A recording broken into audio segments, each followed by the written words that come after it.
especialista em neurociência e comportamento pela PUC do Rio Grande do Sul, certificações nacionais e internacionais em treinamento de força, palestrante e também representante da Escola Internacional de Movimento PACIT, também personal trainer e professora de aulas coletivas. Como mediador dessa palestra, desse momento, nós vamos ter a presença do professor Bruce Cota, nosso querido Bruce, colega da PUC também, e perguntas, tá? Nós vamos combinar com os professores se eles querem durante a apresentação ou pós a apresentação para dar continuidade. Vocês fiquem à vontade. Bom dia, professores, sejam bem-vindos. Bom dia, obrigado pela apresentação.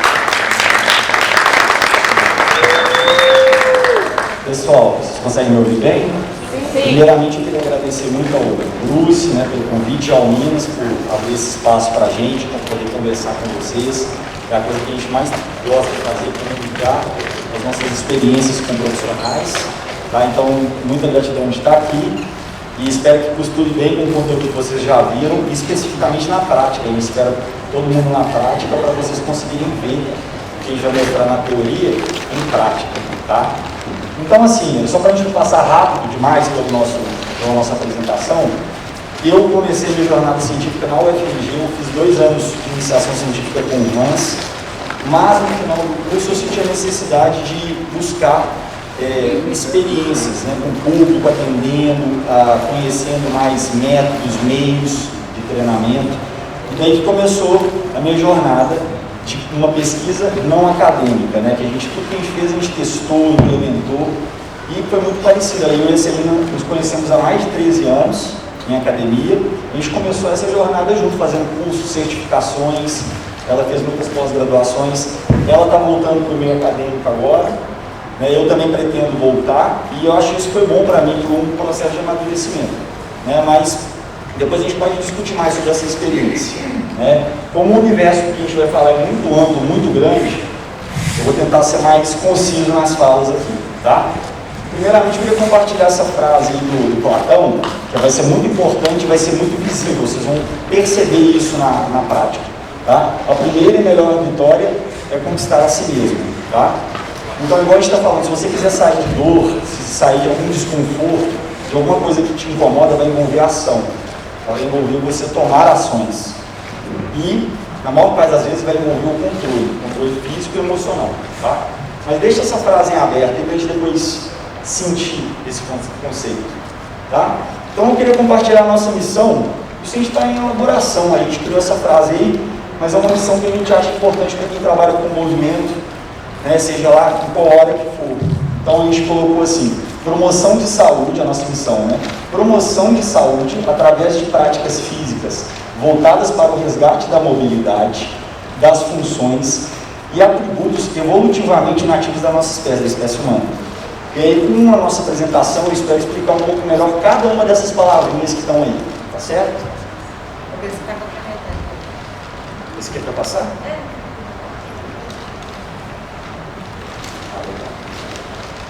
Então, pessoal, essa frase, por mais que ela pareça bobinha ou às vezes simples, tem muita coisa por trás disso aí.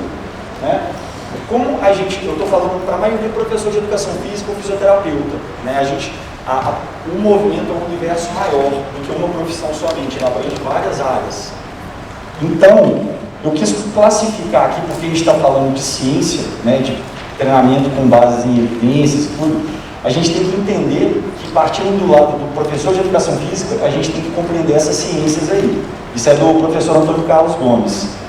Então, são as áreas do saber que a gente estuda na educação física, no curso de graduação, tá? E algumas áreas têm ênfase maiores do que outras, assim, vou colocar como se fossem baldes, Alguns baldes, às vezes, a gente presta mais atenção em algumas esferas do treinamento desportivo do que outras. E, especialmente na prática, como conectar uma ideia da psicologia, da aprendizagem, como fazer isso na prática acontecer.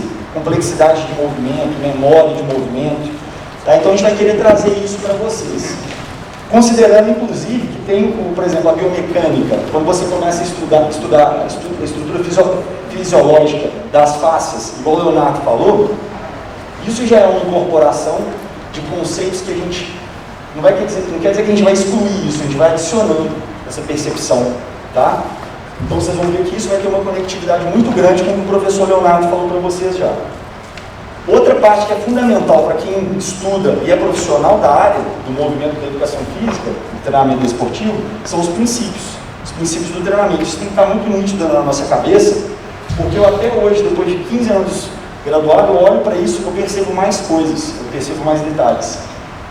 Então, individualidade biológica, só fazer uma revisão básica, né? A gente confunde muito, a gente trabalha no ambiente de academia, com busca de estética, a gente confunde o conceito de individualidade biológica com o desejo do indivíduo. O desejo dele é ficar com bíceps maior, ou ficar com glúteo definido, alguma coisa relacionada a padrões, estética, né? Não estou invalidando essa, assim, é autêntico esse desejo da pessoa querer ficar melhor e mais bonita.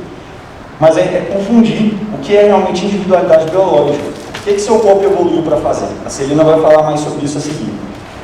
O princípio da adaptação, ou seja, se você dá um estímulo, se você dá um input no seu corpo, o seu corpo vai gerar uma resposta para tornar essa tarefa mais eficiente a seguir. Tá? Então o seu corpo se adapta. Sobrecarga, à medida que você progride na intensidade e na carga, você vai ter um aumento também na força, no desempenho daquela valência. Tá? Volume e intensidade, aquele lance da interdependência, né, de volume de repetição e a intensidade. A intensidade é relativa ao tipo de exercício que você vai fazer, você pode mensurar de várias formas. Tá? Continuidade é a questão da progressividade e da progressão do que você vem fazendo. Especificidade é porque você tem uma margem de ganho muito específica. Se você treina um dado movimento, você vai ficar bom naquele movimento, podendo em alguns casos haver transferência para outras habilidades, tá? Mas isso é bem complexo, essa parte de especificidade e variabilidade, é a parte que eu e a Celina andamos mais discutindo, tá certo? Que tem muito a ver com o aprendizado e desenvolvimento. Variabilidade, eu vou ter um slide específico para isso, mas basicamente o que a gente colocou na base da nossa pirâmide é a saúde. O que a gente busca é promover saúde, tá? Isso daqui é fundamental, saber os princípios, porque a gente vai estar manipulando algumas variáveis para mexer nisso, tá? Para atingir resultados ali dentro. Então, o Leonardo, acredito que ele falou dos sistemas dinâmicos, dos sistemas complexos. Isso é uma base matemática para analisar exatamente isso, sistemas complexos. Um sistema orgânico, biológico, como um ser humano, é muito complexo. É difícil de você reduzir isso a uma matemática simples. Especialmente se você vai falar de movimentos orgânicos, tridimensionais e todo o fator psicossomático, são muitos parâmetros. Então você precisa de uma matemática que não é tão linear. Tá? Isso é bem profundo, bem complexo mesmo, como o nome já diz, mas basicamente ele vai dar a base para a gente falar de variabilidade. Tá? Uma das características mais comumente observadas no movimento humano é a variabilidade motora. Tá? Por mais que você ache que uma pessoa está fazendo um movimento idêntico toda vez, ele é sempre diferente. Tá? Por mais que visualmente pareça ser a mesma coisa. Várias tentativas para realizar a mesma tarefa sempre levam a diferentes padrões de performance, de desempenho, né? Incluindo cinemática, cinética e padrões de ativação muscular. Tá? Se você fizer uma análise com eletrobiografia, com filmagem, análise cinemática, igual está falando aí, você vai ver que o padrão não existe, na verdade, sempre é uma coisa diferente. Tá? Quem trouxe, na verdade, ele desenvolveu muito esse raciocínio, foi o Bernstein que fez essa grande contribuição, e ele descreve as tentativas consecutivas de realizar uma tarefa como a repetição sem repetição. Ele estudou os blacksmiths, que são os ferreiros, e ele foi um dos pioneiros em estudar movimento, análise de movimento. E ele percebeu exatamente isso, que uma pessoa habilidosa, ela é habilidosa não porque ela repete exatamente a mesma trajetória sempre. Ela tem um grau de liberdade, ela consegue corrigir esse padrão e ela sempre repete, mas sem repetição. Tá? Então parece um paradoxo. Estou com a caneta, não posso esquecer disso. Vamos lá, teorias dinâmicas. Estrutura para modelar o desempenho atlético. ênfase nos processos de coordenação e controle dos sistemas de movimento humano. Então, quando você começa a incorporar essa ciência, esse raciocínio, você vai pensar muito mais em termos de inputs sensoriais, de possibilidades de aprendizado, de adaptação neural, do que só uma coisa de adaptação morfológica. Tá? Você vai pensar na riqueza do que a variabilidade que você propõe pode trazer para o sistema nervoso do indivíduo. Pode me parar, viu, galera? Se eu estiver rápido demais ou falando alguma coisa que está fora, pode questionar. Os padrões motores humanos emergem sob diferentes especificidades de tarefa para atingir resultados estáveis na execução das mesmas. Esses padrões nunca se esboçam da mesma forma, invariável e predeterminada, como em uma análise anatômica. Então é aquilo que eu já falei, parece igual, mas não é. Você tem um repertório grande para conseguir navegar ao redor da habilidade que você quer. Tá? E para finalizar esse da teoria de sistemas dinâmicos, eu vou entregar para a Celina. Eu vou falar sobre o que eu estava falando da variabilidade. Variabilidade é um ruído, na verdade. Eu vou tentar trazer para um exemplo prático, por exemplo, o supino. Todo mundo trabalha com musculação, treina. Um atleta, o supino é uma modalidade desportiva, o powerlifting. Tá? Então, um atleta vai fazer o levantamento máximo RM no supino. Tá? Aqui, nessa imagem aqui, você vê exatamente isso, a quantidade de ruído que você aplica nesse movimento específico, a especificidade do atleta do supino. Tá? Se o indivíduo só repete a especificidade, tá? Se ele só repete um supino específico, ele não tem percepção, porque não tem variabilidade, não tem como perceber deficiências, por exemplo, disfunções, incapacidades em outras amplitudes de movimento. Tá? Um cara que é atleta, que se propõe a fazer variabilidade, vamos supor, supino inclinado, supino declinado, algumas variações que ele percebe que podem ser benéficas para ele, tá? Ele consegue gerar esse ruído para sinalizar melhor o que ele precisa melhorar na especificidade dele. E se você colocar ruído demais, se você começar a colocar muitos elementos aleatórios, podem ser relacionados a empurrar, ao gesto de empurrar. Mas se for muito aleatório, você tem ruído demais e você perde a sinalização da habilidade que você quer desenvolver. Tá? Então, variabilidade é importante, mas você tem que saber o quanto de variabilidade que você vai colocar. Né? Então, a gente tem esses estudos aí. Estudos revelam que mesmo atletas de elite são incapazes de reproduzir padrões não variáveis de movimento, mesmo depois de muitos anos de prática. Atletas de golfe, eles testam muito isso com cinemática de tacada de golfe e precisão, porque é muito interessante. Ele tem a potência e integração de várias áreas do corpo e precisão, ele tem que acertar o alvo.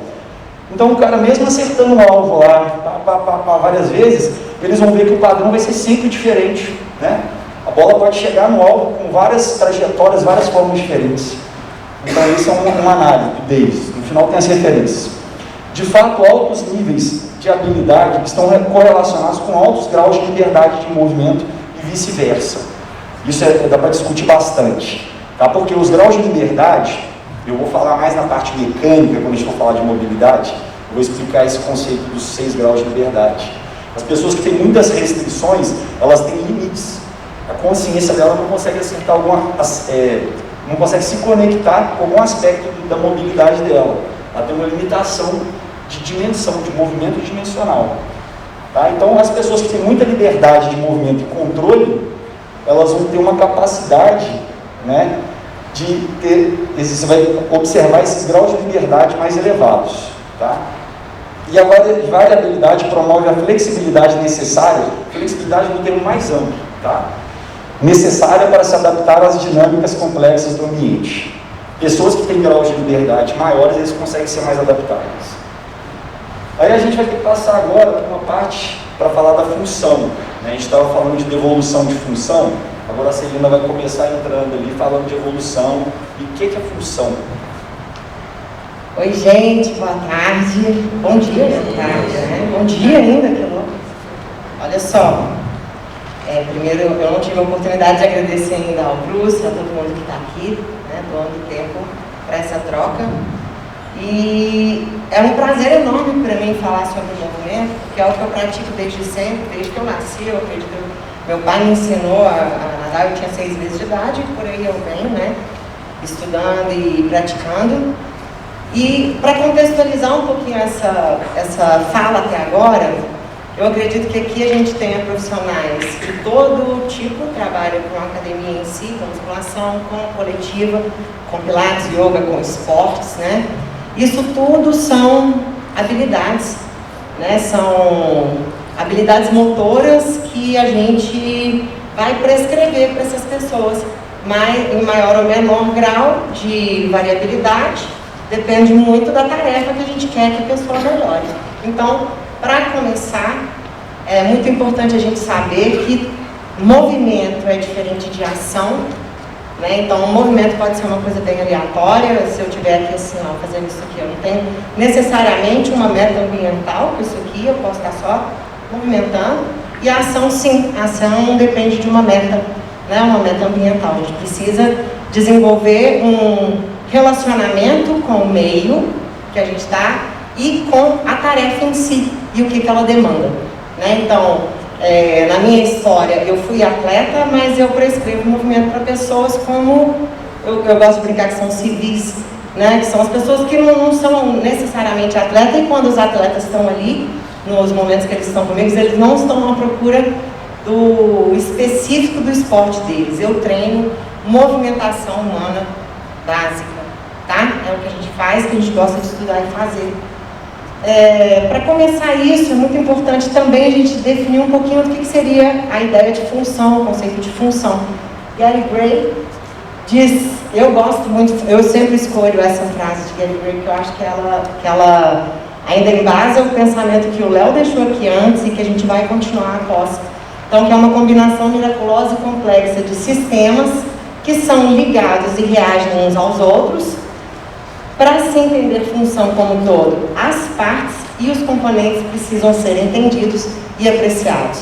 Então, a gente está falando de uma coisa extremamente complexa, que é a função do movimento humano, só que se a gente não for com uma lupa em cada um dos aspectos que isso merece ser avaliado, a gente vai acabar deixando algumas coisas para o ar. Então, a gente vai falar um pouquinho do que é, eu gosto de brincar, eu adoro falar sobre evolução, é uma coisa que eu tenho muita curiosidade, eu leio bastante sobre isso. E eu começo assim, gente, ninguém se ofenda quando eu chamar todo mundo que está aqui de animal, porque somos, né? Então, se a gente não participa do reino dos vegetais ou dos minerais, a gente claramente está inserido no reino dos animais.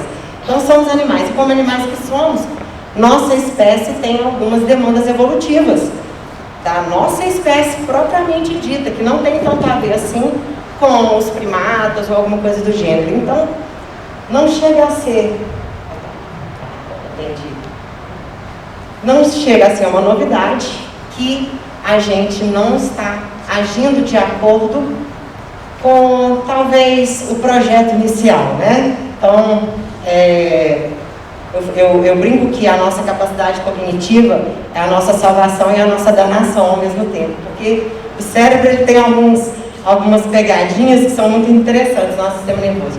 Quando a gente foi forjado, né, esse corpício incrivelmente forte e complexo para fazer movimento, para gerar essa interação com o meio e se beneficiar do meio e transformar o meio, que é uma vivência praticamente exclusivamente humana, que a gente não só se adapta ao meio, a gente transforma o meio para se adaptar às nossas necessidades.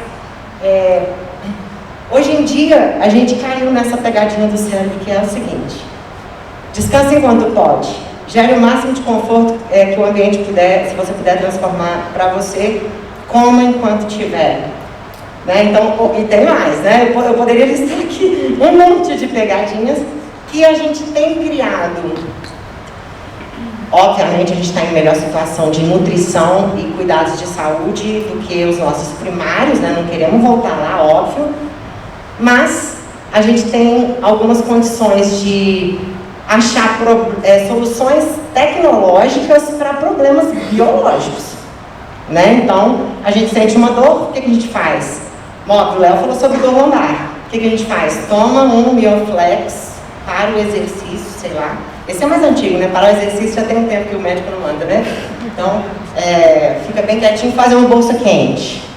Ao invés de ter a percepção do que realmente está causando aquela dor. A dor lombar é uma das principais causas de afastamento do trabalho e ela está muito relacionada a o que eu vou falar sobre incompatibilidade do que esse corpício foi feito para fazer e o que a gente tem feito com ele, tá? A gente tem falado muito sobre a palavra pandemia, mas eu já falava dessa palavra antes desse impacto agora. Existe uma pandemia de problemas relacionados a essa incompatibilidade. Pandemia significa que é uma epidemia em nível mundial. Então, pelo mundo afora, a gente tem mais de 80 doenças potencialmente letais relacionadas ao hábito do misuse, ou no use, né? Você não usar errado ou excessivamente, né? Isso normalmente está relacionado ao estilo de vida que tem muito pouco tempo, que tem influenciado a nossa espécie, né? Que a gente pode colocar um ponto aí. Eu acredito, a partir da agricultura, a gente vem sofrendo grandes alterações no nosso estilo de vida, na incompatibilidade da função das nossas articulações, músculos e sistemas, né? Então, eu sempre gosto de fazer essas 3 perguntas. Para que nós somos naturalmente selecionados a fazer? Então a gente tem que voltar na história. Não tem como a gente saber o que a gente foi naturalmente selecionado se a gente não der uma viajada no nosso passado, né? Como essa espécie foi forjada, qual era o contexto. E a evolução é clara. Quem se adaptou melhor, claramente, como humanos, né?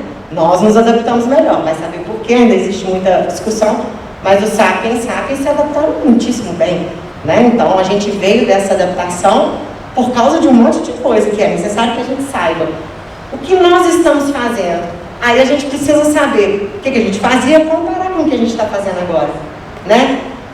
A gente tem dado para o nosso corpo que ele precisa para se alimentar, não alimentar aqui de comida não, se alimentar como um todo, um complexo de sistemas para funcionar através da saúde física e mental e social, porque o ser humano é um ser social também.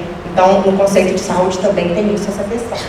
E no dia a dia, como você compensa por não fazer o que fomos selecionados a fazer? É aí que eu acho que a gente entra, né? Graças a Deus existem pessoas super legais. Agora? Não, só para ver.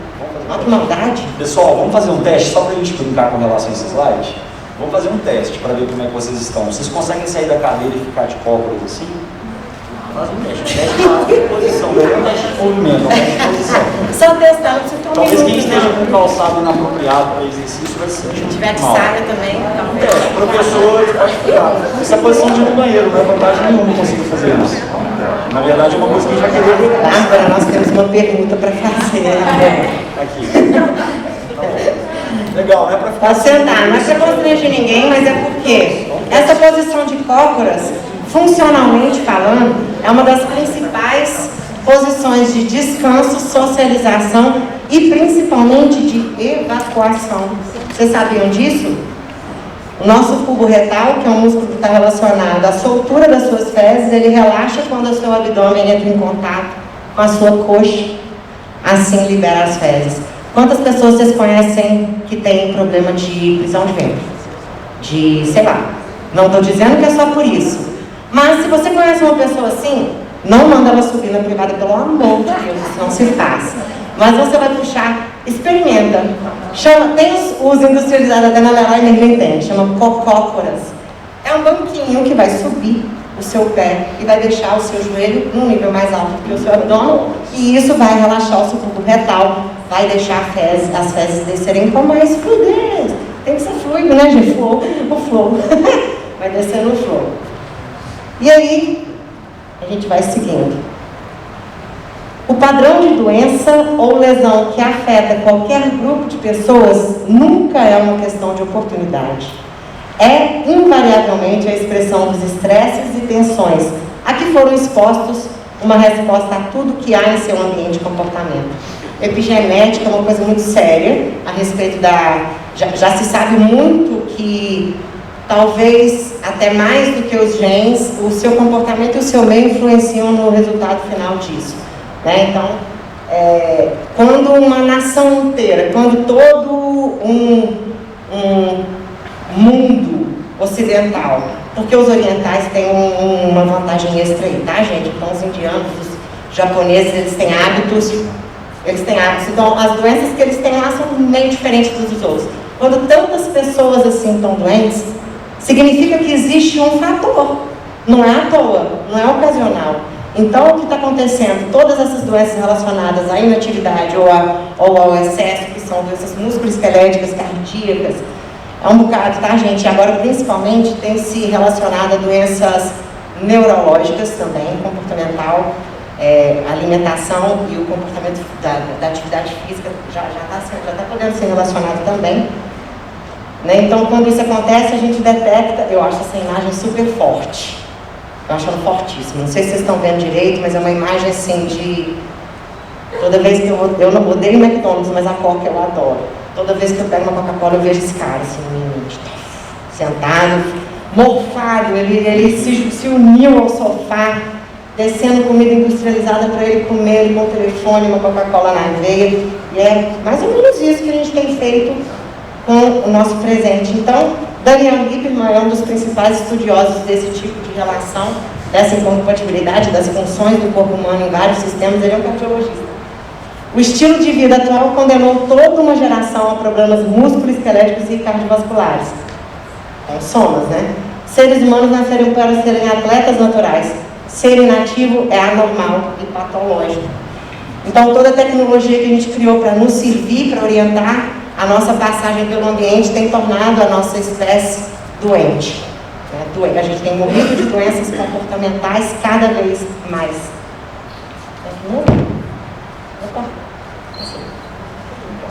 Ok. A gente nasce com uma gama de movimentos que são mais ou menos o que a gente carregou do nosso filo, né, da nossa filogênese.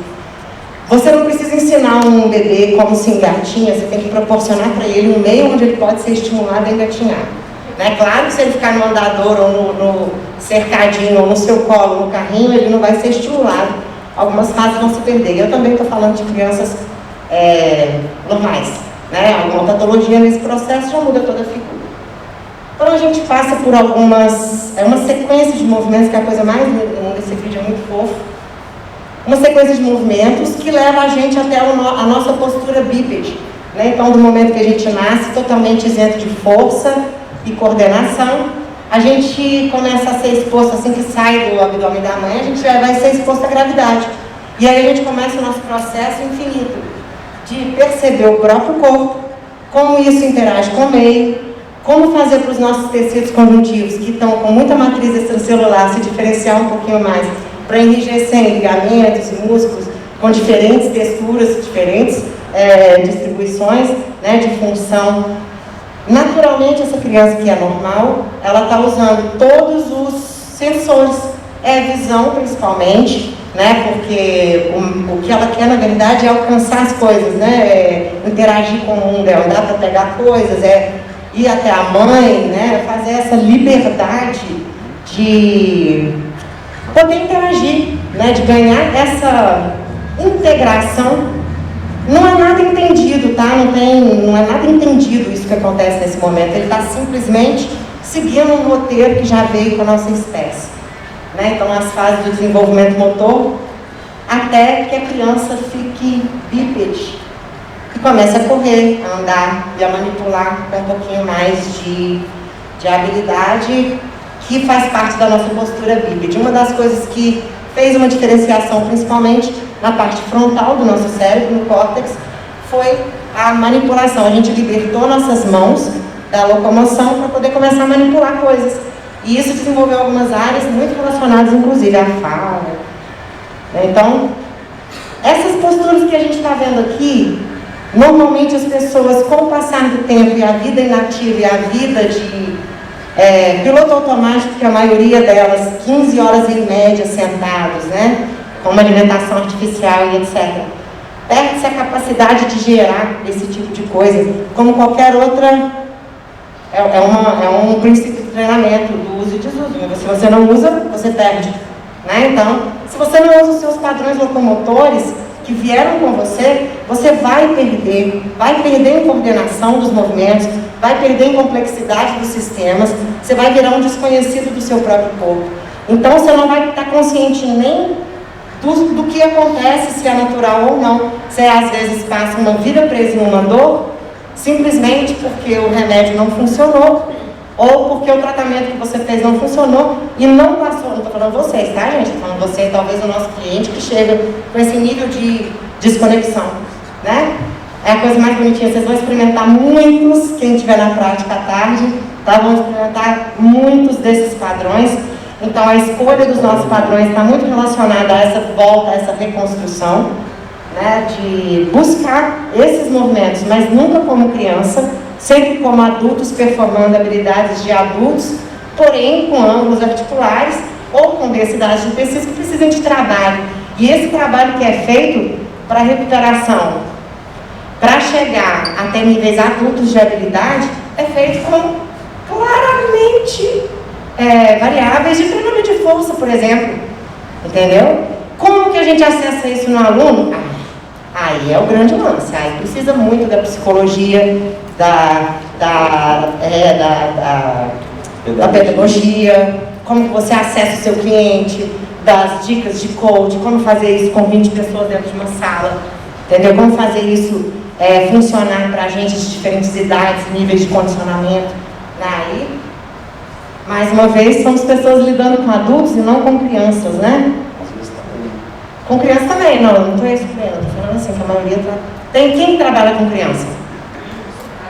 É um trabalho bem mais curto e prazeroso. O nosso é um trabalho bem mais longo, porque o adulto ele cria uma coisa a respeito da percepção que a criança não tem, que é o trauma. Né? Então, às vezes, a respeito da produção de ação motora, a percepção é fundamental. Então, se você tem uma percepção distorcida, a sua ação motora possivelmente vai ser distorcida também, não tão eficiente, né? Então, quando o B falou que não tem movimento, que não tem movimento igual ao outro, é exatamente isso. Existe uma faixa de movimentos que são bons, não necessariamente o ótimo, tá? Então, uma pessoa que é bem habilidosa, ela tem uma gama bem grande de movimentos que são bons, que cumprem bem com eficiência de energia, tanto física quanto mental.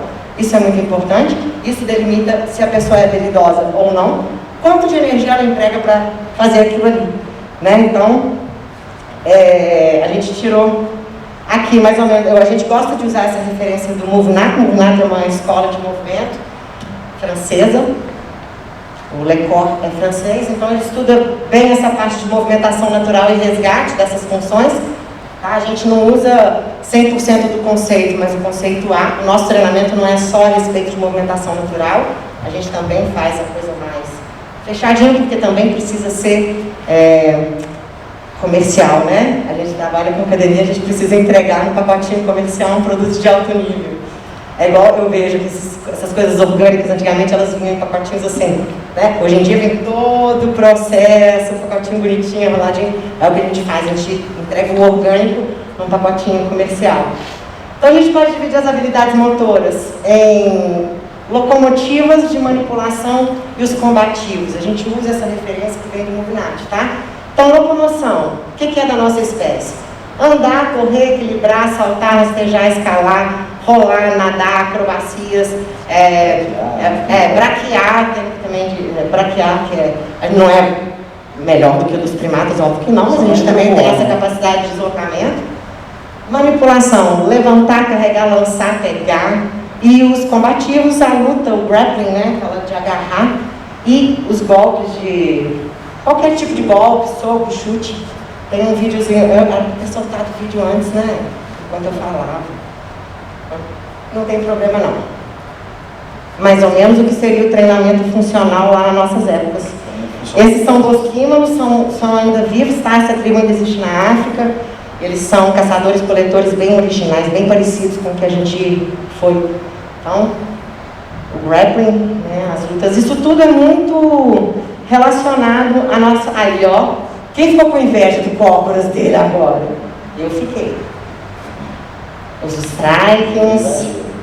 Oi? Brigando com leão, por que não, né? Eles tiveram que fazer isso, carregar a caça e padrão de land. Vocês conhecem esses movimentos aí? Né? Socializando, isso é muito importante, que é uma coisa que a gente tem feito cada vez menos. Isso faz uma diferença gigantesca para os nossos parâmetros de saúde social, saúde mental. Tá? Então, se a gente tem pouca convivência, a gente se viu abalado aí agora, né? Nesses últimos 2 anos, essa parte aí saltou aos olhos. O que é capaz de fazer com o nosso psique um período onde a gente não convive em sociedade, né? Então, isso também é função humana, lançar. Vou passar, né? Eu acho que é por aí. Esse é o vídeo, né? Aqui. Opa. Ok. Eu tenho um prazer enorme de, depois de 20 e tantos... Eu não vou contar que eu formei perto do Bruce, não, porque senão ele vai ficar magoado, mas tem uns 20 e tantos anos. e me deu uma curiosidade muito grande de como que é que se produzia ciência. Eu queria estar perto dessas pessoas, que talvez fossem as pessoas mais longe da minha vivência, né? Que é uma vivência muito... Eu estudo muito, mas estava muito relacionada à prática, né? Muito relacionada à prática, trabalhava de formas diferentes, um conhecimento mais global e generalizado. E no começo, antes da pandemia, e tudo mudou nesse processo, né? Mas estou lá, firme e forte. Eu fui até o laboratório de Neurociência e Movimento da UFMG e pleiteei uma entrada lá. Cheguei na cara de pau e falei, estou curiosa, queria contribuir. O tema para mim é muito legal, é muito interessante, queria ver como que é. E aí eu descobri um mundo todo novo, cheio de coisas maravilhosas, cheio de conceitos, onde eu podia explicar praticamente todas as minhas perguntas. Eu tinha resposta, eu tenho, diariamente, resposta para praticamente todas as perguntas que eu ainda não tive. Né? Então eu vou deixar para vocês aqui, primeiro, o professor Guilherme Lames, que é uma pessoa a se conhecer, tá? Então o conteúdo e a contribuição dele para o comportamento motor tem um valor atual, coisa de louco, tá? No mundo todo. E eu queria deixar esses 2 artigos para vocês darem uma lida, que como que a estrutura da prática, como que você coloca o aprendizado dessa prática para obter o melhor resultado em muitos níveis diferentes. Aqui a gente tem a maravilhosa da Bárbara, que estuda no laboratório, é doutora, né, gente? E ela estuda no nível molecular, não é isso? Não é diferenças individuais. Diferenças individuais, né? É verdade, a Nath que estuda no nível molecular dos alelos, né? Então é muito sensacional, são níveis muito legais de estudo do movimento, tá? Por quê? Faz muita diferença para a gente poder ensinar uma habilidade, identificar de onde que essa habilidade vem, qual que é a tarefa, para começar. Qual que é o meio do cara? O que o cara quer ser bom? Eu lido com civis, eu lido com pessoas no mundo. Então, a tarefa da pessoa é viver o mundo, viver a vida dela. É viajar, é trabalhar, é uma pessoa que ficou 15 horas sentada, eu preciso compensar, eu preciso fazer alguma coisa para compensar esse estilo de vida que ela adquiriu. Tá? Então, ou eu tenho um atleta de ciclismo que passa as mesmas 8 horas, olha só como é que tem a ver. A pessoa passa 15 horas sentada. Então, se você for olhar a palestra do Léo de movimentação das faces, etc., a pessoa vai se especializar nesse tipo de coisa aqui. E o ciclista? Talvez a demanda deles nem seja tão diferente assim. Entendeu? Então eu preciso dar para essas pessoas um nível de constância na prática, para que elas tenham a aquisição da habilidade. Por exemplo, não adianta eu ficar dando muita variabilidade se vocês não conseguem ficar assim, para vocês aprenderem a ficar assim. Se eu colocar um chão que treme, ou se eu colocar, sei lá, pessoas trombando em você, se eu começar a variar demais isso, a habilidade de ficar assim não vai chegar. Não vai chegar. Eu preciso um certo nível de constância para que a gente aprenda a técnica. Só que depois, essas pessoas que estão comigo, elas estão na vida. A vida não é bidimensional, ela é tridimensional e ela é variável e é aleatória. Né? Então a gente tem que saber como organizar de forma eficiente para pessoas e as tarefas às quais elas estão interessadas em realizar ou que elas precisem. Porque muitas vezes chega para nós pessoas que não têm a menor ideia que elas têm necessidade de realizar nenhum tipo de tarefa. Né? Nenhum tipo de tarefa motor. A gente meio que vai decidir por elas. Então, numa anamnese breve, qual que é o seu estilo de vida, você faz o quê, você trabalha com o quê, você anda muito de carro, você anda muito a pé, você tem um cachorro, você tem... Sabe, você vai trocando uma ideia com a pessoa para você ver em que nível de saúde ela está. E aí você poder atuar.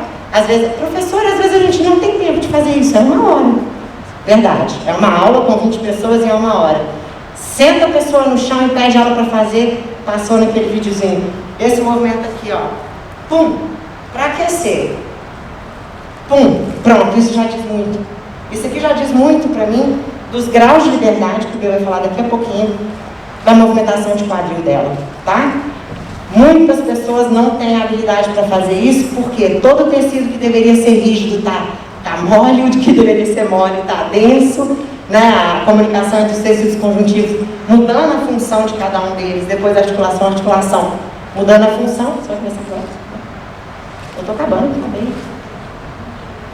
E é isso. Da criança que está aprendendo a andar, há habilidades extremamente complexas.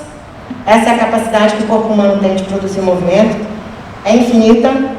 Óbvio, né, dentro dos nossos limites, né, voar a gente ainda não consegue com as nossas próprias ações, mas a gente já criou tecnologia para fazer isso, né? Então, em se treinando, muito se alcança. A habilidade é uma coisa treinável. Quando uma pessoa começa a treinar uma habilidade, ela tem informações demais para lidar. Com o tempo, ela vai diminuindo o número de informações até que ela consiga a capacidade master, de maestria, que seria realizar com o máximo de eficiência, o mínimo de desgaste físico, motor, dispêndio energético, físico e mental. Tá? Então, esses são só alguns exemplos de até onde um adulto humano consegue trabalhar algumas habilidades até que ele seja extremamente capaz de realizar com um nível muito alto, nunca igual, mas com ações totalmente aceitáveis dentro de uma gama que vai diminuindo essa gama de movimentos até a pessoa ter somente o que é preciso para fazer movimentos muito eficientes, não necessariamente ou mais, mas com boa eficiência. Vou deixar com vocês até terminar, porque está acabando também. É um vídeo muito legal de habilidades bem aleatórias, mas igualmente complexas. Ele está fazendo uma respiração de yoga, né? E o B vai continuar aqui agora com vocês. Galera, só essa história que a Selena contou, na verdade, merecia 4 horas, tá?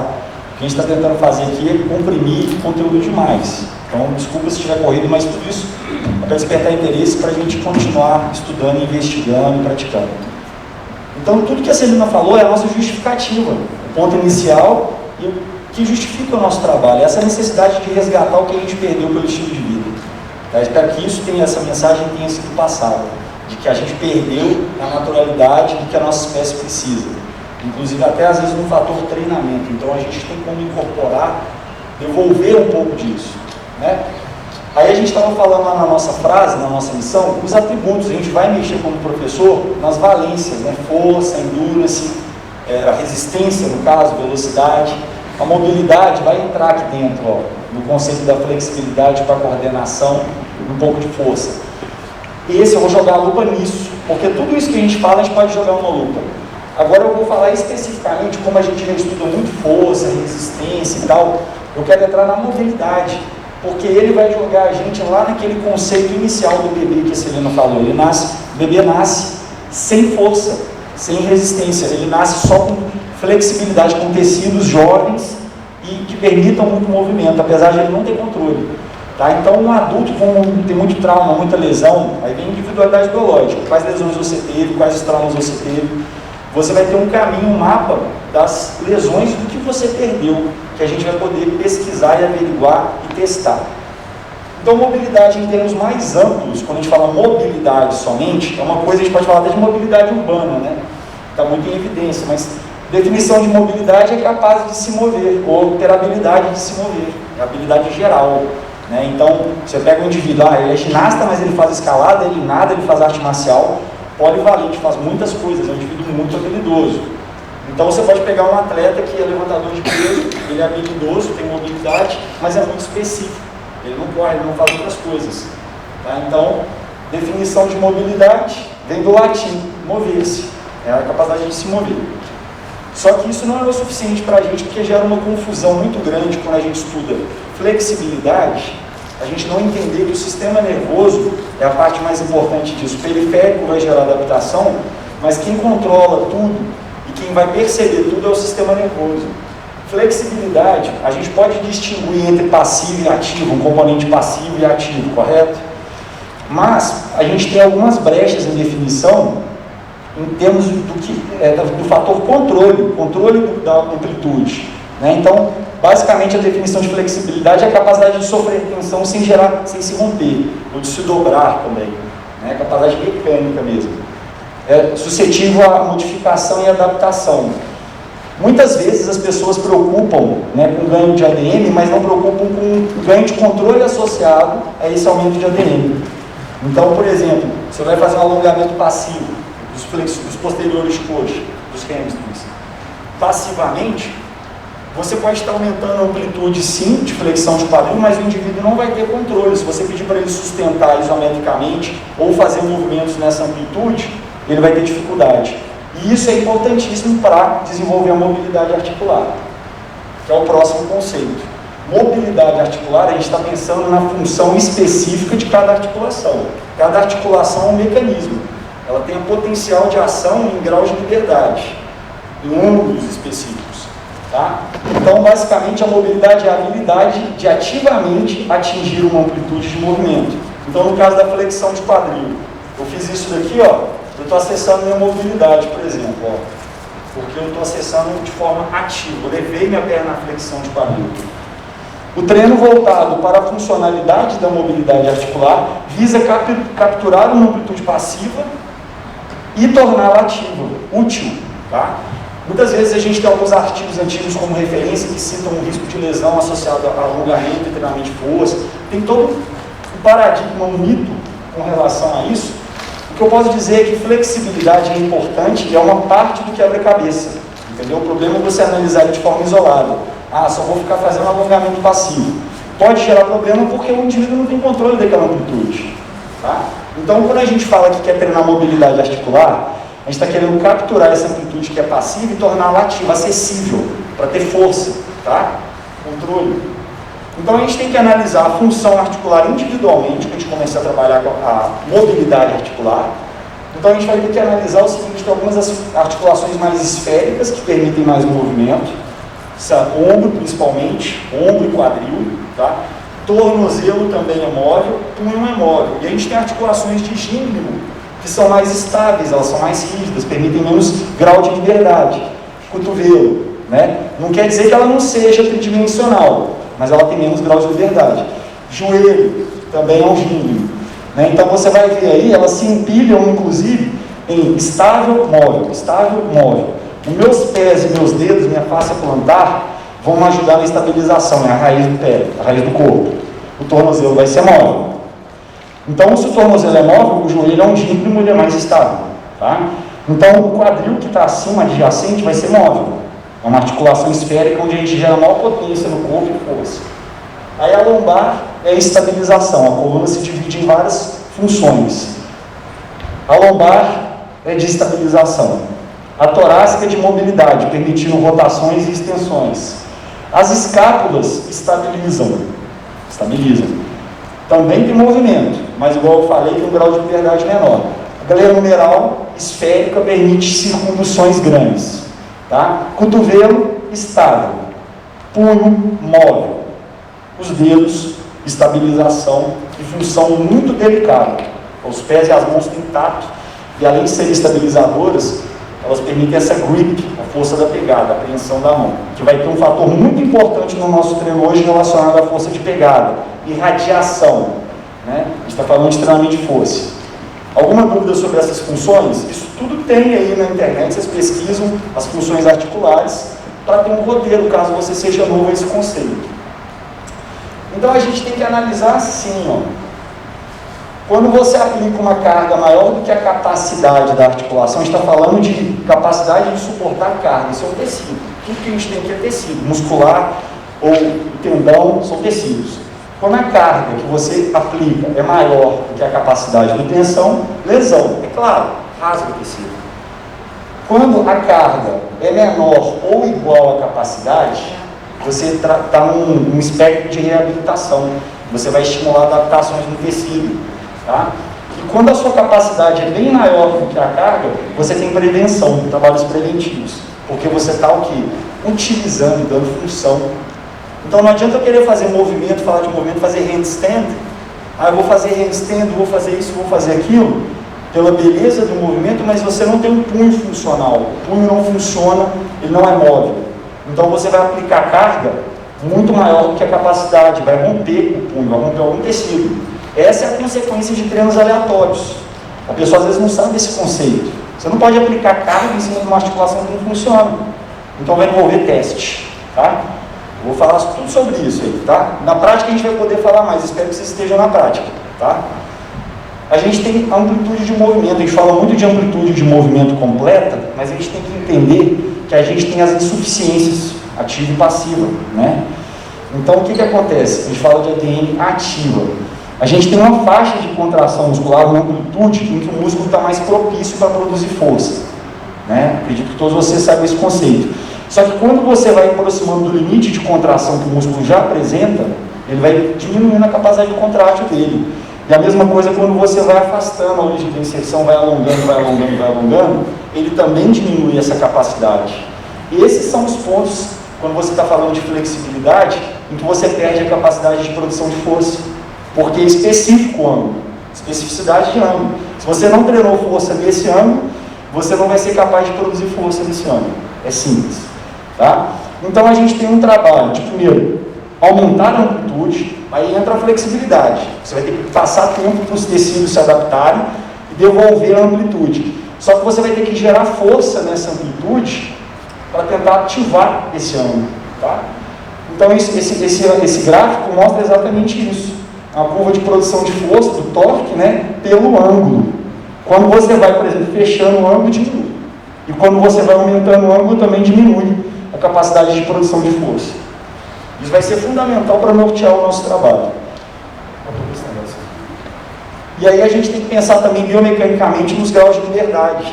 Porque a gente, às vezes, a gente tem uma visão quase que bidimensional dos movimentos, não é nem tridimensional, né? Então, tem uma tentativa no fitness de incorporar movimentos em outros planos, vir para cá, mas isso ainda não captura a realidade de um movimento 3D de um atleta, igual um ginasta. Então, a gente tem que incorporar esse raciocínio, que é o natural da biomecânica. A gente tem 3 planos para a translação e 3 eixos para a rotação. Lá nos Estados Unidos, eles aplicam isso. Também vem do Nikolai Bernstein esse conceito, ele foi um dos pioneiros, e é usado na aeronáutica. Porque, por exemplo, um avião que está voando, ou um navio que está lá navegando, ele tem movimentos de vai para frente, desce, ele move livremente, ele sacode para um lado para o outro. É um objeto livre no espaço para se mover. Tá? Então vai estar acontecendo todo tipo de ação com ele. Não é uma coisa tão linear e isolada. Então a gente tem que pensar assim, olha, esses nomes você não precisa saber. Aqui no Brasil, na nomenclatura, a gente está acostumado a mais falar de Y, X, Z, os eixos, né? Mas lá nos Estados Unidos eles consideram assim. Eu vou dar um flow para vocês hoje no final da prática, que vai envolver o pitch and surge. Pitch, movimentos de flexão e extensão, tá? E surge, que é movimento de andar para frente, para trás. Então, a partir disso, por exemplo, vamos analisar o quadril, que eu falei que é móvel, correto? Quando eu faço isso, o que eu estou fazendo biomecanicamente? Qual que é esse movimento aqui do quadril? Flexão e extensão. Perfeito. O que está acontecendo com a articulação é um pitch, é um movimento de... Eu poderia fazer assim, cadeia aberta ou cadeia cinética fechada, por exemplo. Se eu estivesse fazendo, por exemplo, um stiff ou alguma coisa do tipo. O movimento vai acontecer aqui, ó. Esse é o eixo, tá? Esse é o eixo. Então, quando eu faço isso, estou tendo uma diminuição de ângulo, né? Para eu deslocar para frente, para eu fazer o surge, que é deslocamento, eu vou ter que fazer rotações com as articulações para promover força de reação no solo e deslocar para frente, tá? Agora o próximo ângulo, o próximo grau de liberdade no quadril. O que é isso aqui? Uma interadução, tanto faz se você vai usar o termo hiper ou não. Uma adução e uma abdução, correto? Então, qual que é o eixo do movimento aqui? Aqui. Ele está vindo por aqui. Ó. Então, se eu quiser deslocar de lado, no tênis, no esporte igual tênis, eu vou ter que fazer as rotações nesse plano para fazer o que é chamado de sway. Sway e roll. Roll, eu poderia fazer, por exemplo, isso daqui, eu estou em cadeia cinética fechada. Eu estou trabalhando a adução e abdução do quadril nesse plano. Vai acompanhando. E o último que a gente tem é o heave. O heave, por exemplo, seria eu subir e descer, fazer isso. Tá? Heave e yaw, seria eu fazer isso. Pode ser olhar para trás, pode ser aqui girar, cadeia aberta. São habilidades envolvendo os planos. Tá? Se eu fizer isso daqui, por exemplo, igual o bebê faz. Tá? Se eu fizer isso, eu estou fazendo um heave, eu estou andando para frente, desculpa, surge, eu estou indo para frente e estou fazendo esses movimentos de flexão e extensão. Então, todo movimento que você vai analisar, você pode usar esse princípio para se nortear e ver o que você está fazendo com o indivíduo. Tá? Então, o roteiro de movimento, quando você trabalha com movimento. Não vai dar para descrever. Faça uma flexão de cotovelo, que senão você vai ter que escrever um livro para fazer. Faz isso aqui. Entendeu? Então, você vai ter que saber o roteiro de qual plano o movimento acontece. Qual o eixo. Vamos chegar na parte específica de mobilidade. Como que a gente vai desenvolver? Primeiro, a gente tem que detectar. Você tem que avaliar as articulações do adulto para ver se elas funcionam. Aí vai vir os CARs, as rotações controladas das articulações. A gente chama isso de circundução, né? Uma circundução completa. Então, são movimentos rotacionais, mas não são círculos aleatórios. Vou ficar fazendo assim, que saco fazer isso. Boceje, tá? É com intenção, no limite do movimento articular. É um treinamento de força. Você vai ter que expandir o ângulo, tá? Expandir, buscar usar a força dos músculos para poder gerar amplitude de movimento. Então, é um treinamento muito mental também. E isso é muito usado para avaliar. Por quê? A maior parte das pessoas já vai apresentar disfunção. Uma simples circundução já vai entregar todas as possíveis disfunções que você vai poder apontar ali, né? Então, a gente tem, o que é o CARS? Qual é a função dele? Manutenção da ADN pelo princípio do uso, a gente tem o princípio do uso e do desuso. Parou de usar, perde.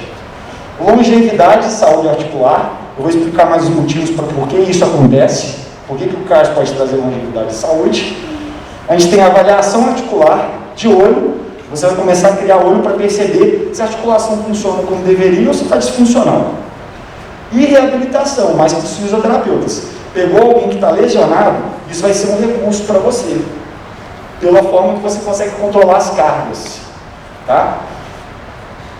Continuando, a gente tem um porquê ativo. Por que tem que ser ativo?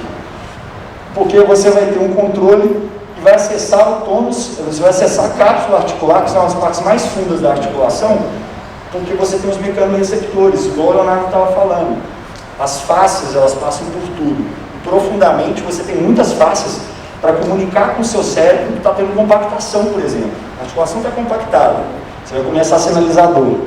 Então, quando você gera demanda de movimento, você gera estímulo nas áreas mais profundas da articulação, tá? Que é a cápsula. Os componentes ativos do CARS, que são Controlled Articular Rotations, garantem o máximo de feedback articular. Ou seja, se você acessa todos os ângulos possíveis da articulação, você está alimentando o seu sistema nervoso com informação. Informação de que alguma coisa não está legal, de que tem dor, de que não tem, de que tem liberação ou que tem bloqueio de amplitude. Tá? E você melhora a potenciação do receptor. Você vê que como você está estimulando os neurônios, os mecanorreceptores, você vai ter uma adaptação a isso também. Tá? Sobre a tensão, a gente tem as leis de Sherrington, acho que é isso mesmo, leis de Sherrington, que tem a ver com os fusos musculares que o Leonardo também estava falando, com os complexos de Golgi, as estruturas que a gente tem celulares nos tecidos para proteger, que conecta, faz uma interface com o seu cérebro para te proteger. Então, quando você já contrai muito a mão, por exemplo, contrai uma área, a mão, a primeira lei diz que se eu contrair a mão, essa força vai se irradiar pelas áreas adjacentes. A força não está localizada só na mão, ela vai começar a fazer disparos de demanda em toda a região do antebraço, e quanto maior a demanda de força, mais irradia para fora, para cima. Tá? Então, por isso a pegada é muito importante, porque vai desenvolver essa irradiação. E o outro é o fator assim, da inibição recíproca, eu acho que o termo é esse. Quando você contrai essa região aqui, você inibe a posterior, porque seu cérebro já tem esse conceito. Se eu quero me mover para cá, por que esse tecido vai gerar resistência? Então você tem os fusos que vão te ajudar a gerar essa inibição recíproca. Então a gente tem que se valer desses quesitos da fisiologia tecidual para ganhar mobilidade. Se você quer ganhar mobilidade, você tem que usar esse conceito. Tá? Vai dar tempo. Então, por que rotacionais? Para você acessar realmente os graus de liberdade da articulação. Você não quer ficar específico só aqui ou aqui, porque eu tenho um atleta que faz isso. O cara, como ser humano, ele deveria ser capaz de fazer uma rotação completa. Entendeu? Então, se ele trabalha muito com a articulação do ombro e tem deficiência aqui, ele poderia ser um atleta melhor e até um humano melhor, porque ele poderia estar se livrando de dores, de problemas futuros. Tá? Deixa eu ler aqui para vocês essa parte. Para melhorar o controle neural, praticamos movimentos que proporcionam ao sistema nervoso o máximo de feedback aferente possível. Ou seja, precisa de amplitude, precisa de reconhecer vários ângulos. Isso irá tornar, aperfeiçoar, manter o hardware, que é o corpo. Hardware a gente está considerando a máquina. Uma analogia meio vazia, mas funciona. E irá preparar o sistema para tarefas mais complexas. Então, quando você faz uma circundução, é teoricamente simples. Então, se você vai fazer um esporte que vai envolver muito o ombro, você dá essa informação do sistema de como está o funcionamento da articulação antes, pode ser muito positivo. O atleta chega lá, estou com dúvida, vamos fazer um CARS? Vamos ver. Ah, está realmente pensando. Então, a gente vai ter que ser cuidadoso, um atleta de vôlei. Entendeu? Então, isso pode ser uma coisa importante. Nas articulações, a cápsula possui os mecanoreceptores. Então, por isso que você tem que produzir tensão para ter intensidade e ativar os mecanismos de percepção internos do ombro ou da articulação que você está trabalhando. Como as cápsulas formam o tecido mais interno ao longo de uma articulação, elas são as primeiras a perceberem o movimento. Tá? Então, é um treinamento muito voltado para a cápsula também. Além disso, ao contrário dos músculos, as cápsulas podem fornecer informação multidirecional. Como o músculo está inserido, ele tem uma origem de uma inserção específica, ele produz torque em ângulos específicos. A cápsula é tridimensional, ela cobre a articulação inteira. Então, o input dela é 3D. Ela manda um sinal tridimensional da articulação do seu sistema nervoso. Tá bom? Então, saúde articular e longevidade. A primeira parte do trabalho de mobilidade é esse: circundução, para análise, detecção e até para treino. É difícil demais treinar mobilidade em cabeça e mente aberta, porque o indivíduo às vezes não tem maturidade e ele não vai encarar isso do jeito que tem que fazer. E se ele achar muito boring, entediante, ele já não vai ter a intenção necessária. Tá? Mas é importantíssimo a gente fazer as rotações, porque você dá uso e controla a intensidade muito fácil. Eu posso fazer desde um círculo levinho, eu posso fazer quase um RN, vamos dizer assim, uma contração voluntária máxima, entendeu? Eu posso acessar vários níveis de treinamento aí. Então, lembre-se que a cartilagem não tem suprimento de sangue, ela não é tão vascularizada, então ela vai precisar de movimento da articulação provido pelos músculos para misturar O2, substâncias nutritivas e irrigar a articulação com sangue. Quando você movimenta, você deixa a lubrificação acontecer, né? Por desuso, você começa a perder a lubrificação e o espaço da articulação. Durante o movimento, a pressão expressa produz fluidos e resíduos das células da cartilagem. Põe as coisas para mover, tira resíduos, né? Quando é aliviado, isso mesmo, o fluido se difunde de volta com O2 e nutrientes. É aquilo que eu já falei, o movimento vai nutrir a articulação. Sem movimento, as articulações têm dificuldade de serem nutridas. Outro aspecto para desenvolver mobilidade agora, a gente saiu das circunduções, a gente pode fazer circundução para todas as articulações, pescoço, até dedo, tá? Você fala, isso não é relevante. Às vezes para alguém que está com dor, é a relevância, deixa com o dedo, por exemplo, tá? Então a gente tem aí o Tails e Rails, que é outro processo, que a gente vai usar contrações isométricas, tá? Quem estudou o FNP, a facilitação neuromuscular proprioceptiva, vai ser algo parecido, mas com mais detalhes. Mas basicamente o Tails e Rails é você acessar um ângulo específico que você quer ganhar, e aí você vai ter uma progressão ou uma regressão desse ângulo, fazendo uso desse raciocínio aqui, ó. Esse raciocínio. Por quê? Quando você produz irradiação e força, ela não é ângulo específica. Quando você faz, se eu fizer força de rosca direta isométrica aqui, eu vou ter um ganho de força em qual ângulo? Que está 90 graus, por exemplo. Eu vou ter um ganho de força aqui e mais ou menos 15 graus. De acordo com o que as evidências mostram, você tem uma transferência de até 15 graus, para mais ou para menos, podendo ser menos do que isso. Então, o que acontece? Para ser seguro esse ganho de ADN, eu posso usar esse raciocínio, tá? A gente vai fazer isso na prática, porque às vezes só no visual é difícil. Vamos supor essa posição que a Celina deu. O chão é uma barreira intransponível. Eu posso gerar contração muscular aqui. Estou contraindo. Músculos, vamos dizer, os agonistas vão ser os rotadores externos do quadril, os abdutores do lado de cá. Daqui vão ser os adutores nos rotadores internos. Eu vou aplicar força, e aí que vem a diferença do FNP. No FNP você faz força máxima e relaxa.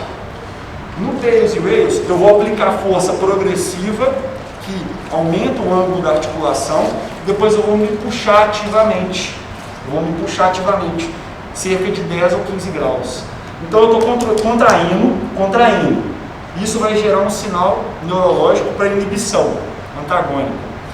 Depois disso eu faço a contração ativa desses antagônicos para me puxar para baixo. E aí eu ganho, conquisto esse ângulo e vou trabalhar de novo na força desse ângulo. Então você vai usar os mecanismos dos fusos para ir ganhando de 10 a 15 graus, e aí, com isso, depois a gente tem que começar a trabalhar com essa força em um espectro maior, dinâmica, de força dinâmica, tá? Porque, por exemplo, se eu vou fazer isso, vou fazer isso aqui, ó, eu estou fazendo um monte de compensação, eu não fui honesto o suficiente, eu estou imitando o movimento. Você vai ter que ser honesto, trabalhar a força da articulação desse vetor, ir conquistando a posição, tá? Isso leva tempo, contrair, puxar, para depois você trabalhar o groove desse movimento dinâmico, de todo esse espectro de amplitude. Tá? Falei pra caramba, né? Vocês vão ter que fazer prática. A verdade é essa, se vocês querem entender, vocês têm que sentir, tá? Pergunta. Ninguém tem nenhuma pergunta? Nossa, vamos pra cima então, olha só, pode perguntar se quiser. Eu vou terminar porque eu falei, esse assunto é muito denso, galera. Na ausência de treinamento específico, o sistema neuromuscular funciona melhor na faixa média de um dado ângulo. Então, se você não tem informação prévia, você pega uma pessoa que você testou que o cardio de ombro dela parou aqui, a pessoa começa a fazer isso. Como que você vai demandar essa amplitude, sendo que você sabe que não tem em cadeia aberta? Então você vai ter que trabalhar, vamos supor, você vai ter que usar a cadeia fechada para ganhar a flexão de ombro, passo a passo, expandindo esse ângulo, até você chegar lá e ter força nesse ângulo, entendeu? E você vai fazer isso de 10 a 15 graus, porque você está usando a isometria para isso. Você fica parado fazendo força, então é seguro, tá? É seguro, mais seguro do que o treinamento excêntrico. O treinamento excêntrico a gente usa, só que não dá tempo para falar hoje, tá? Ao contrário do que se acredita, isso não é baseado em nenhuma regra fisiológica. Em vez disso, é mais como um padrão do sistema nervoso. São bloqueios, igual o Leonardo falou, são traumas. Seu cérebro tem medo do ângulo que ele não usa há muito tempo. Ele vai bloquear, tá? Obrigado. Então é uma questão de receio, de medo às vezes e de desuso muito prolongado. Combinar alongamento com sobrecarga, que é o que eu estou mostrando aqui, sobrecarga isométrica, você está fazendo força, sem mexer em ângulos articulares progressivos, você faz aqui, a fim de expandir simultaneamente a ADM, eu quero aumentar a ADM, que é o componente passivo da flexibilidade, e eu quero fortalecer e produzir adaptação tecidual nos ângulos recém-adquiridos. É treino de força, ângulo específico. Um ângulo estranho, tá? Basicamente é isso. E quais são os objetivos? Ensinar o sistema nervoso central como controlar as ADMs progressivamente maiores, de forma segura, né? E preparar os tecidos para funcionar em amplitudes recentemente adquiridas. O objetivo disso é ser seguro, para ganhar mobilidade. Tem formas alternativas de fazer isso. A forma difícil, que é fazer centenas de repetições de algum movimento bem integrado, tá? Então a gente tem, para finalizar, estou quase acabando essa parte, combina alongamento com isometria para expandir a ADM útil e a curva de comprimento e tensão que você consegue acessar no seu músculo. Então você vai começar a conseguir produzir força aqui, enquanto, por exemplo, você está fazendo um pull-over na musculação. Aqui você sente que já não tem força e não tem controle. Você vai começar a ter essa força, esse controle nessa ADM extrema, tá? E contrações do tipo isométrica são usadas devido à sua capacidade de maximizar com segurança as adaptações neurais. São adaptações neurais que a gente busca a princípio, para depois ter adaptações morfológicas com o tempo de prática. E adaptações também teciduais progressivamente benignas ao movimento, que é o que a gente chama de resiliência. Seu corpo vai ficando mais polivalente para acessar ângulo. Você fala, isso aqui é errado. Não é, eu não sei, eu posso algum dia cair nessa posição. Se eu estou treinado para ela, eu vou suportar. Eu vou ter uma capacidade de suportar carga. Se eu não estou, rompi, já era. Reabilitação, tá? Melhora na ADM acontece na maior parte pela adaptação da via neural. Isso aumenta a tolerância do tecido ao alongamento. A ADM é controlada pelo reflexo de alongamento. E o reflexo de alongamento limita o limite físico da ADM. Isso fica até meio estranho, mas o reflexo de alongamento limita o limite físico da ADM. Então tem um componente passivo que vai te limitar a chegar lá. Você vai ter que usar a flexibilidade para chegar. Mas de qualquer forma a gente vai ter que ter um visual de ativar esse ângulo. Tá certo? O princípio da especificidade implica que treinar a força de uma ADM específica melhora a capacidade do corpo de controlar aquela amplitude. Então, quando você fala de mobilidade, é um processo contínuo. A partir do momento que você aprende esses princípios, é fazer diariamente, várias vezes ao dia. Você não precisa de pegar e parar, agora eu vou treinar mobilidade. Você pode parar no escritório e fazer 5 circunduções de ombro, fazer circundução de cabelo, de pescoço. É uma mudança no estilo de vida que você vai fazer, que você vai trazer para o seu aluno, para o seu cliente, se você quiser que ele tenha resultado. Porque para combater o sedentarismo, o cara vai ter que ter horas, a pessoa vai ter que ter horas de prática para chegar nesse resultado, nessa melhora. Muita ação. Olha, gente, a gente vai fechar a apresentação. A gente queria ir from zero to hero, né? Ir do zero ao nível herói. Porque a gente vai sair da função articular, que é a mínima necessidade, até o flow, que é o estado psicológico ótimo, o estado de experiência que a gente quer proporcionar.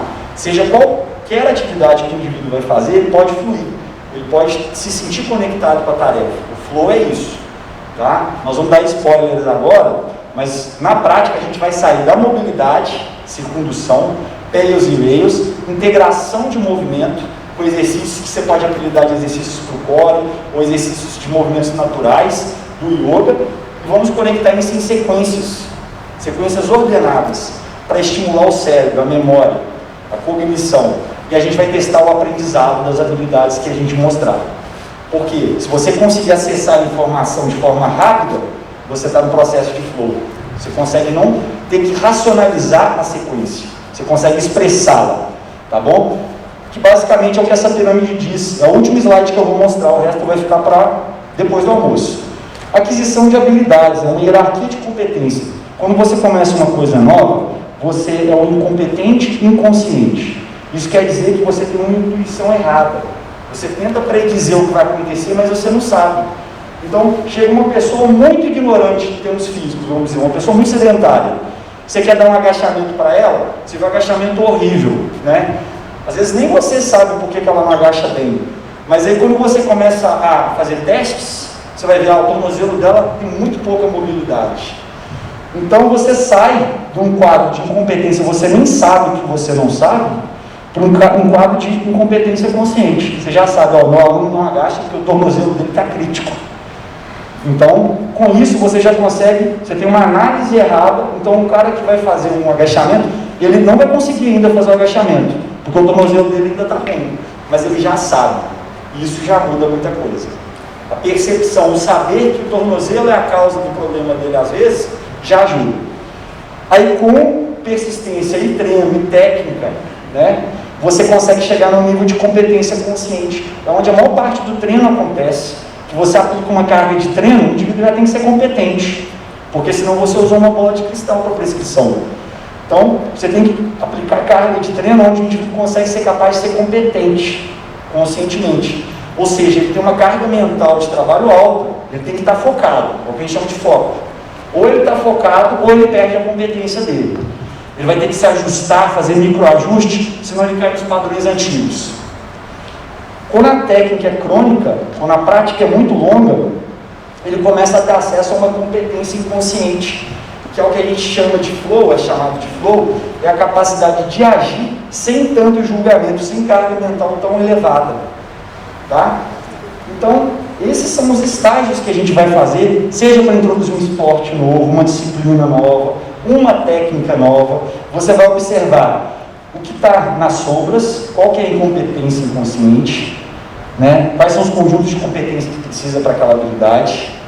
Você vai trazer para a consciência a incompetência, Você vai falar, ó, isso está ruim, são feedbacks, são avaliações, e aí você traz o indivíduo para um nível de competência consciente, onde ele vai poder desenvolver valências, força, resistência, porque ele tem competência motora, ele tem controle, ele está consciente. E esse aqui é o produto final, esse é o produto final da experiência. Você conseguir fazer de olhos fechados uma habilidade, tá? Pessoal, é muita coisa. Na verdade, isso daqui foi até, né, é conteúdo demais, sair da mobilidade até o flow. A gente queria agradecer vocês, ó, fechou o nosso tempo oficial. Sobrou 2 slides ou 3 aqui. A gente fala no relacionar. A gente fala aí, por favor. E a gente... Isso que o B estava falando até agora, gente, isso é muito importante por causa do seguinte. Se você não tem uma habilidade pré-determinada, meio que você tem que determinar a habilidade que você quer que o cara desenvolva, né? Então, uma pessoa que chega para treinar com você, ela nem sabe que ela tem que desenvolver uma habilidade, você vai propor que ela desenvolva. Então, é muito importante você saber que para cada fase daquela ali também, a pessoa vai acionar um estado mental, tá? Então, quando você apresenta uma habilidade que a pessoa desconhece, o estado mental da pessoa vai estar extremamente bagunçado, ele vai estar agitado, então ele vai se preocupar demais com coisas que não têm importância, por exemplo, né? Então a seleção das ações do cara, do que ele tem que fazer, estão muito tumultuadas ainda, né? Então isso é importante, porque faz parte do processo de aprendizado. Você só tem que dosar, né? Apresentar uma habilidade nova em doses que o background dessa pessoa consiga compreender como alguma coisa que ela consiga replicar, ou que está dentro da realidade dela, né? Não é chegar numa turma de idosos e sugerir que isso trabalhe um mortal para trás, por exemplo, que está muito além do que é considerável até viável e possível, né? Logo depois vocês montam aqui, isso, as primeiras fases costumam acontecer com uma sessão de treino. Você apresentar uma habilidade que a pessoa desconhece, ela fica extremamente confusa com aquilo tudo que está acontecendo, sem saber selecionar direito o que é importante e o que não. Aí você vai treinando através de repetição, numa mesma sessão, tá? Aquele padrão de movimento X é o que a gente vai fazer com vocês à tarde. A pessoa já começa a saber, inclusive, por que ela não está conseguindo fazer. Você vai dar um feedback para ela, coloca essa mão mais aqui assim, aí ela vai começar a entender ali, né? Já naquela sessão de treino. Por isso é muito importante saber qual habilidade que você vai escolher, para ver se em uma sessão de treino a pessoa vai conseguir aprender, né, uma movimentação. A gente conta com o background da filogenia, né? Então a gente já conta que a pessoa tem o mínimo de saber o que é uma perna na frente da outra para descer no joelho, por exemplo, né? Ou o que é um engatinhar. E aí a pessoa vai se comprometer a treinar aquilo ali durante o treino. A última fase, que o B falou que é onde mora o flow state, normalmente a gente não alcança em uma sessão de treino. A gente alcança quando a pessoa já está participando do processo há muito tempo, ela já se sente completamente confiante com a habilidade dela, mas existe um leve desafio para que, um pouco superior à habilidade, inclusive é bom para manter o engajamento, tá? E isso tudo a gente vai falar, porque é muito conteúdo, gente. Todo o processo da mobilidade já é conteúdo para muito tempo, e o flow também já é um conteúdo para muito tempo. Mas só para vocês entenderem, incompetência inconsciente, e você apresentou a habilidade da pessoa. Ela começa a treinar e ela vai passar por isso aqui, até que ela chega na fase do release, que ela, já não tem medo daquilo, ela já sabe eliminar alguma parte do que não é importante, já está focada em algumas coisas que são mais importantes a respeito da tarefa, e ela vai começando a se relaxar. Ela vai para a incompetência consciente, mais ou menos nesse momento aqui, tá? Aí ela vai treinar, até que vira uma competência consciente, né? Normalmente não acontece numa sessão de treino, tá? Aí já parte por um processo. E aí ela pode performar em flow, porque ela já relaxou, ela ainda está prestando atenção, mas ela confia na capacidade dela. A gente experimenta isso e hoje a gente vai experimentar. Mas eu não garanto, não tem como a gente garantir que nesse processo vocês vão entrar na experiência ótima do flow.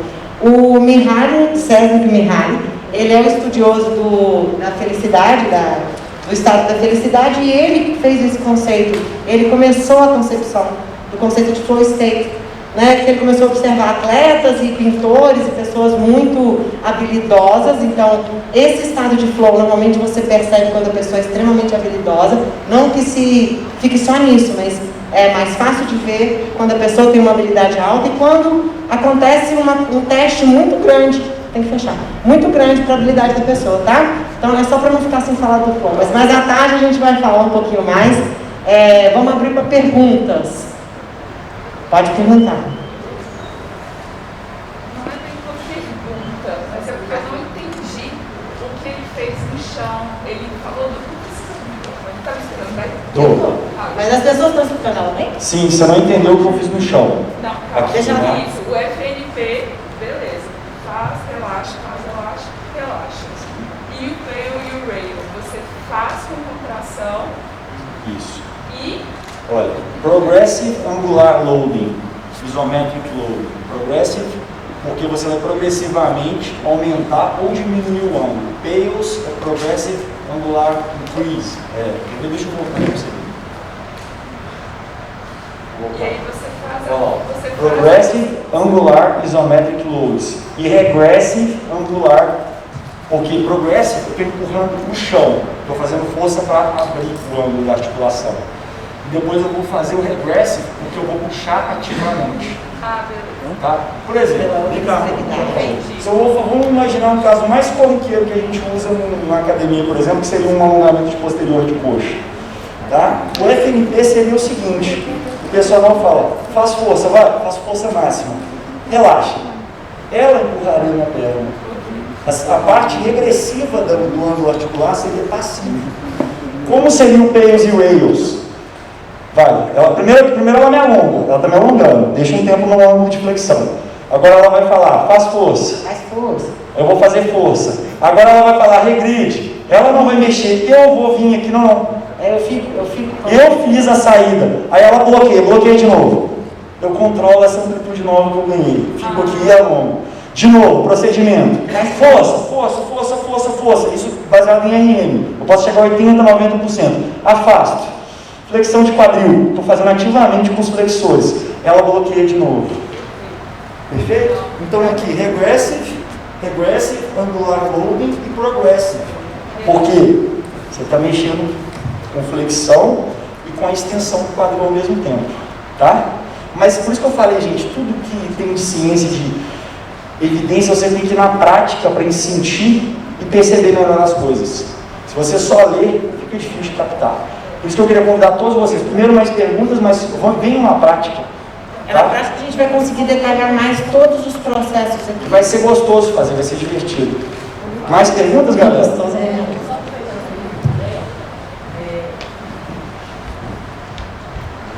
Aproveitando a pergunta dela, só em relação, você comparou o FNP com essa metodologia, qual que é a diferença do objetivo que vocês querem atingir? O objetivo desse daí é ganho de amplitude de movimento. Sim. O FNP... O FNP também, sabe? Porque o cara que desenvolveu esse sistema, ele é doutor e ele usou toda essa ciência prévia, ele fez uma análise de dados e compilado de artigos muito grande. E ele percebeu esse gap na capacidade do indivíduo de gerar a ação ativamente. O FNP ele preconiza isso, você vai fazer força e realmente acessa essa característica neurológica dos fusos e tal, só que é o fator ativo, porque isso vai ter uma transferência maior para gestos, para movimentos, lunge, o agachamento é tudo baseado em flexão de quadril. Então, você quer só expandir o grau de flexão de quadril, ou você quer dar resiliência para o indivíduo ser capaz de fazer coisa com o quadril fletido? Eu gosto desse exemplo, vamos supor, eu consigo flexibilidade com o PNF. Isso aqui seria o meu grau de flexibilidade. Mas Ativo o dinâmico. meu grau de controle, ele morre aqui assim. Para eu ganhar, o PNF talvez me ajudasse a subir mais de forma não tem ativa. muita utilidade para mim, tem utilidade, não que seja uma flexibilidade. Faz parte. Né? Mas eu não tenho controle. Desse ângulo para cima não é meu. Eu teria que ganhar a flexão ativa, não só o ângulo passivo. Então, seria falar que com essa metodologia você consegue transferir mais para a vida real do indivíduo do que precisar do terapeuta para fazer isso. Não só com esses procedimentos, tá? Porque olha só, não para aí, esse sistema não para aí. E não é só esse sistema que existe. Essa história é longa mesmo, porque são sistemas, métodos e meios, e você pode incorporar isso. Deixa eu responder. Fala aí, eu quero mostrar para o último slide. Dá um pouco mais de liberdade para a pessoa trabalhar ativamente. Entendeu? Porque para trabalhar passivo você precisa necessariamente de uma outra pessoa. Se eu tiver com 20 alunos na minha turma, existem algumas demandas que são gerais. Por exemplo, a torácica, normalmente ela é travada, na maioria das pessoas, assim como o quadril. Entendeu? Então existem algumas demandas que eu consigo trabalhar isso numa aula coletiva, vamos supor, que eu não tenho tempo de chegar igual meu aluno de personal e proporcionar para ele aquele momento onde eu vou ser alguma coisa que vai ajudar, né? Então ele sozinho vai poder usar as técnicas e ganhar de forma ativa. Só para tentar melhorar a resposta para ela também. Isso é parte da coisa para desenvolver mobilidade. Circundução, tails e rails para você progressivamente ampliar ativamente, mas depois você tem que direcionar também ganho de força excêntrico, força e movimentação dinâmica. Então é parte da mobilidade. Para você ganhar estabilidade, isso na verdade é indivisível, mobilidade e estabilidade. Porque você vai ter as unidades que você quer estabilizar e as unidades que você vai querer mobilizar, tá? Esse assunto merecia 4 ou 5 horas para a gente poder aprofundar um pouquinho mais. Esse curso, por exemplo, de mobilidade, 16 horas. Né? Para a gente poder aprofundar todos esses detalhes. Mas a gente, igual eu falei, a gente queria atiçar vocês para vocês ficarem empolgados e ver que tem coisa diferente aí, que tem coisas novas para a gente poder acrescentar no estudo, tá? E é isso aí, ó, essa frase eu já venho comigo há muito tempo, né? Absorva o que é útil, descarte o que não é, acrescente o que for exclusivamente seu. A gente vai testando, vai vendo métodos. No meio acadêmico, a gente busca por definições, as pessoas que estão no meio acadêmico buscam as definições mais corretas, que vão representar melhor o significado das coisas. Mas no mercado fitness, no comércio, as pessoas esvaziam os nomes com apelidos, às vezes igual a gente fala, treinamento funcional. Começa a gerar até um preconceito com isso, porque às vezes o nome é empregado só mercadologicamente sem um significado por trás. O que a gente está querendo buscar é esse significado, a prática baseada em ciência, mas baseada na prática também, em você praticar e testar. Então, por isso, testa, vê o que é útil, vê o que não é, e você vai criando o seu sistema interno. Né? Você não precisa de só defender uma bandeira, você pode? Acho que pode ser para a tarde. Você vai corrigir? Pessoal, é isso, espero que vocês tenham gostado. A gente tem na internet também, tem muito conteúdo que a gente já posta, tem até canal no YouTube da Movement School com aulas, a gente fazendo coisa para o público em geral, né?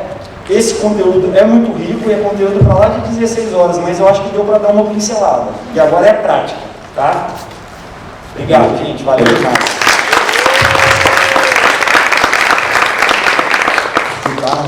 A gente vai ter uma situação, né, pessoal? Porque tem uma turma aqui, são 3 workshops que vão acontecer à tarde. Então a gente vai ter um com você super especial, um que vai acontecer aqui com o Operário e um com o pessoal do Pilates, lá na sala 1 do Pilates. Mas antes de finalizar aqui, 3 observações que eu acho que eu tiro dessa manhã. Primeiro, que a jornada, eu acho que ela cumpre muito bem essa função, que é essa riqueza que a gente tem aqui no Minas, que é a questão da interdisciplinaridade, da multidisciplinaridade. Eu acho que o tanto que as modalidades, os temas, eles conversam e se aplicam em tudo que a gente oferece aqui no Minas, seja na Academia do Minas ou, né, trazendo o esporte, a formação educacional e tudo mais. O segundo que você colocou, Celina, que eu acho que é extremamente relevante, que a gente está passando por uma pandemia aí, deve ter mais ou menos uns 70 anos, né, desde a Revolução Industrial aí, extremamente grave e silenciosa, e às vezes a gente não dá atenção, que é o sedentarismo. E a gente trabalha diretamente com ela, mata muito mais do que o corona, mata infinitamente mais, há pouco tempo, e pior, né? É uma morte lenta, é uma morte que você vai morrendo aos poucos aí. Exatamente. E aí, qual é o grande ponto que eu vejo?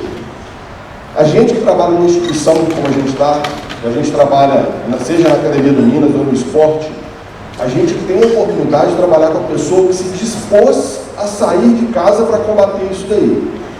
E aí, tudo que a gente está discutindo, tudo que a gente tem conversado, e aí pegando um pouco da mensagem que você mandou, mostra a importância da nossa entrega para essa pessoa. O tanto que a gente precisa se esforçar, o tanto que a gente precisa conhecer para respeitar essa decisão da pessoa de sair, combater o sedentarismo e trazer para fazer atividade física. Então a gente precisa sair de casa todo dia comprometido em entregar realmente o melhor para essa pessoa. E é isso que vocês estão fazendo aqui. É essa importância, essa relevância, essa dedicação de tempo que vocês estão tendo aqui, é isso que faz a diferença no dia a dia da entrega das pessoas. E outro ponto é o quanto a gente consegue o tempo inteiro conectar, e a gente precisa ter uma atuação nesse sentido que eu falei anteriormente, com um olhar diferenciado, com um olhar mais abrangente, não com o olhar da modalidade que eu aplico. Eu trabalho na musculação, não é só musculação, não é só prescrever exercício. A aula coletiva não é só um combinado de movimentos na aula. Vocês já me viram falando isso aqui várias vezes. A intenção daquilo que eu estou propondo.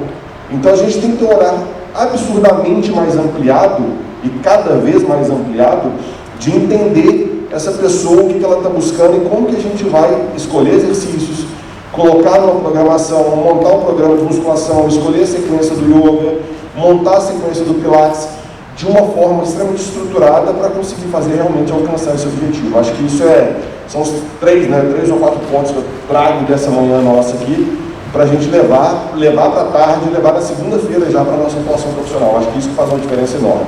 Tá? Celino, muito obrigado. Vê, show. Pessoal, daqui a pouco a gente está em volta, intervalo de almoço. O pessoal que vai voltar para a prática do Bernardo da Celina, alivia um pouquinho na alimentação, vai mais de boa. Muito obrigado. Celina e Bernardo, uma lembrança. Vocês não vão se arrepender, viu?